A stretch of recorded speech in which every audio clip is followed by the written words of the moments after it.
Well, we're all waiting for nightfall, but there are things to see in the daytime sky as well. And so to whet your appetite for observing the heavens, let me describe some easily visible phenomena in the daytime sky, starting with the rainbow. Everyone has seen a rainbow with its beautiful colors arcing across the sky, red on the outside, blue on the inside. What produces a rainbow? It's not that hard to understand, it turns out. We just have to first start with the fact that light, for whatever reason, we'll discuss it more in lecture 19, gets bent when it goes through glass or water. And the violet and blue light gets bent more than the red light does. So let's look at what happens when incoming sunlight hits the top of a raindrop, a spherical raindrop. That light gets partially reflected, but some of it enters the raindrop, and in so doing, it gets bent or refracted, with the blue light refracted more than the red light. It then goes over to here, the backside of the drop. Some of the light goes through to the air outside, but some bounces off. It's reflected. And that light then travels down to here. Some of it exits, and some gets reflected. And let's focus on the part that exits. There's this red ray there, and a blue ray coming out here. Now, if you look at a whole set of raindrops, here they are, with the sun's rays coming in and hitting them. Each of them will bend the light into a rainbow of colors, but the angle that each color is bent depends on the color. So blue is bent more than red by entering the raindrop, and upon exiting, the angle of blue light is like this relative to the incoming angle. The angle of red light is slightly different. It's 42 degrees for red, 40 for blue or violet. And this angle is measured from the center of the rainbow, which is the point opposite the sun, to where the ray is coming into your eye. So that angle there is equal to this angle here, and they're roughly 42 degrees. Now, let's make a note that a degree is just 1/360th of a circle. So a full circle is 360 degrees. Going from the horizon to the zenith is 90 degrees. So 42 degrees is about halfway from the horizon to the zenith. It's a big arc, okay? Rainbows are pretty big phenomena. So if you go back to this diagram then, and you look at these raindrops, a bunch of raindrops scattered throughout the sky will produce the rainbow, and all the drops along this direction here will produce what we perceive to be the red ray. All of the drops along this direction here will contribute to the blue ray, and the very same drops that contribute to the blue ray as seen by us will contribute a red ray as seen by someone else, down here, let's say. Okay?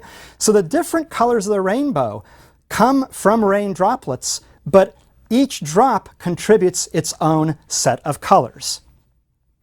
If we now ask what the appearance of the rainbow is when the sun is in different parts of the sky, we can see that when the sun is high in the sky, the angle that we observe, being 42 degrees, gets partly cut off because the anti-solar point, the point that's opposite the sun, is well below the horizon. So you only see a small part of the arc here. Most of it is well below the horizon. All right? But as the sun gets lower and lower in the sky, more and more of the arc rises to appear above the horizon. So with the sun fairly low in the sky, you can see much of the semicircular arc because more of it has risen above the horizon. When the sun is perfectly on the horizon, then the anti-solar point, the point opposite the sun, is right down here somewhere, and you would see a full semicircle, a half circle of light above the horizon. But you can't see the full circle because the ground blocks the view, okay? You can see part of the rest of the circle by looking down into a canyon. Here are the Victoria Falls in Africa, and looking down into the canyon, you can see part of the arc that goes below the true horizon. To see the whole circle, you would need to be in an airplane above the rain, Or sometimes when you have spray coming out of a hose, you can recreate a rainbow, and by being comfortably above it like this, you can see the entire circle. Play with some spray and a hose at home, and you can try this. I've seen a full circular rainbow up from an airplane a few times. Now, you could ask, why do the rays actually bunch up? Isn't it the case that a blue ray coming out in this direction, because of incoming sunlight here, might get mixed with a red ray coming out in this direction from sunlight that's striking the raindrop at a slightly different area? In other words, why don't the different rays mix together and blur each other out? Why do we see mostly blue light along this angle and mostly red light along that angle there? The rays bunch up for the same reason that someone climbing a hill doesn't change elevation very much while nearing the top of the hill. Okay? So when you're going up a steep hill like this, your elevation is changing rapidly, but when you're near the top, your elevation is changing slowly. Okay? It's not changing very much. And then as you go down from the top, it starts changing rapidly again. So there's a range of elevations here where the elevation isn't changing very much. And in a similar way then, the rays bunch up in a raindrop by changing only slowly for a certain range of entrance positions of the incoming ray. Let me illustrate that with this diagram. I'll do it only for blue light, although the different colors will be present just for illustrative purposes. So here's a blue ray coming in at this part of the raindrop, and it comes out at this angle there. If the blue ray were to strike the raindrop in a different location, it would come out at a different angle there. At a still different location, it comes out at yet a different angle, and so it wouldn't hit your eyes. But watch what happens if I continue to enter the raindrop at different positions. There will come a time where, with increasing distance from the center of the raindrop, the outgoing angle will remain nearly the same. Watch this next ray. See that? It entered at a slightly higher position on the raindrop, but it exited at nearly the same angle as the immediately preceding ray. And then the next one up comes out at a very different angle. But you can see here, this region here was like the top of the hill. The angle wasn't changing very much, and so the light rays bunch up at that angle and produce an excess of blue light coming along that direction. All right, so that's why they bunch up. Well, sometimes you don't see even the full arc that you might see. You might see only just a small part of the rainbow, as is shown here. And that's because not all the conditions necessary for the full arc were met. First of all, you need raindrops in a particular direction of the sky, and you need them to be illuminated by sunlight. If there aren't raindrops, or if they're being blocked by a thick bank of clouds, as is happening right here, you won't see a rainbow. What is at the end of the rainbow? Well, the mythology is that there's gold, you know, but usually you just get a bush or a tree or something else that's relatively uninteresting.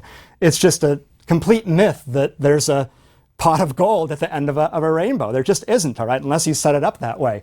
But you can actually set up a rainbow to land anywhere you want by changing your position appropriately. So here, viewed from this line of sight, the rainbow is ending at this butte in Arizona. But if I moved over to a different location by half a mile or whatever, that rainbow would end elsewhere in the desert. If you look at the rainbow, you can see the very bright so-called primary bow, whose angle, as I said, is roughly 40 or 42 degrees. But if the sunlight is very strong, you can sometimes see a secondary bow at a radius of 51 degrees from the point opposite to the direction of the sun. This secondary bow is caused by the same sorts of raindrops as cause the primary bow, but you get two internal reflections instead of one. The sunlight comes in near the bottom of the raindrop instead of near the top. It gets bent or refracted. It bounces off the back side of the raindrop. Some of it keeps going, okay, and that would produce a primary rainbow according to someone up there, but some suffers a second internal reflection, a second bouncing. And when that light exits the drop, it can produce a secondary rainbow. So if we look at the picture here, here are the droplets that form the primary rainbow. The incoming sunlight comes in near the top of the drop, bounces once, goes through the raindrop, and emerges as the primary bow. But up above, there are raindrops where the light is entering near the bottom of the drops, and it goes through, suffers one reflection, then another reflection, and then comes out of the raindrop and goes down toward your eye. So this would be a secondary bow with a radius of 51 degrees, contrasted with the primary bow with a radius of 42 degrees. And the colors of the rainbow are opposite for the secondary bow versus the primary bow. You can see that blue is on the inside for the primary bow and red is on the outside, whereas for the secondary bow, red is on the inside and blue is on the outside. Now, if you look carefully at a primary rainbow and the sunlight is really bright, you can sometimes see what are called supernumerary bows. These are these little striations here inside of the radius of the violet or the blue main part of the rainbow. Those bows cannot be understood in a particle theory of light. So far, everything I've told you is in principle understandable either from a particle theory of light or a wave theory of light. But the supernumerary bows cannot be explained without a wave theory of light. And indeed, Newton had only a particle theory and was completely perplexed by the presence of the supernumerary bows. We will discuss exactly what kind of a wave light is in Lecture 19. For now, it suffices to say that it's something that's oscillating up and down, turns out to be electric and magnetic fields. And you can get two kinds of interference. Constructive interference, when the two waves are in phase and they add up to form even bigger oscillations with the same wavelength, or destructive interference when the two waves are out of phase. You see here the crest is up and it destructively interferes with a trough, which is pointing down here, to give you zero, and that's the case all along the wave. And of course, there's partial constructive and partial destructive interference in between. So what can happen is two rays can enter a raindrop at two different locations, yet have the same exit angle. But the two paths traveled by these rays are different inside the raindrop. So even though they may have been in phase to begin with, you see they're in phase here, all the crests and the troughs are together, by the time they emerge, they are out of phase. So you can get destructive interference or constructive interference depending on exactly which angle you're looking at. And so here indeed you see in some places there has been destructive interference and in other places there has been constructive interference. Where it was constructive, the bow looks bright. Where it's destructive, the bow looks faint. That's the origin of the supernumerary bows. Now, rainbows are easy to see because the sunlight is so bright. But during times of full moon, you can sometimes see a moonbow. The explanation is exactly the same as that for the sun. It's just that here, the light from the moon is illuminating the raindrops. And of course, the light from the moon ultimately comes from the sun. It's just sunlight reflected by the moon.